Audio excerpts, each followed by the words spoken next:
right, oh yeah, I need to keep my lint rollers in here too. You got that? Yeah, you got that. All right, so another bestseller that it's pretty neat, and I'm not able to do this with a lot of the images. It's a touch of yellow.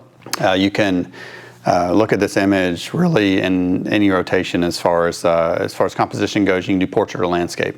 It's a pretty unique photo in that fact, but also just the time of year.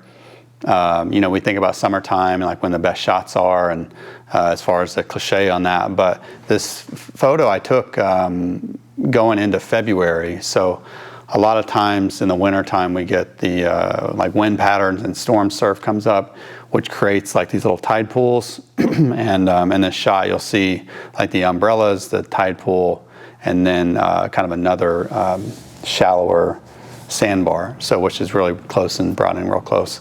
So a touch of yellow, the yellow umbrellas at the time, and I'm not sure if they're still actively part of the Sandestin Hilton experience there, but that's where I took it. It's right there in Miramar Beach. End of January with, and I forget the map, I think it was Inspire 2x7, probably what I was shooting with because I shot with that for a really long time for photo quality.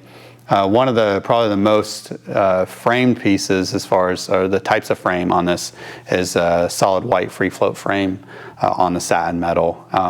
Again, we've hung this like portrait and landscape, and I would say now probably more portrait than landscape just because of wall spaces seem to be more limiting and the floor plans are more open.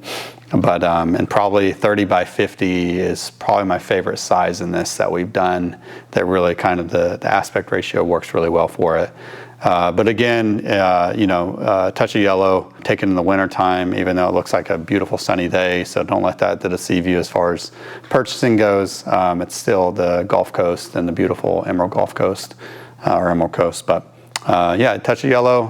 My recommendation would be on satin finished. We've also done this on brushed aluminum, and it's been pretty awesome. But it was a different take. It was a different take on this. I think it's like a touch of yellow 2 or something that we did a triptych install. It turned out pretty neat. So my recommendation is free floating white metal, satin finish with a white floating free float frame.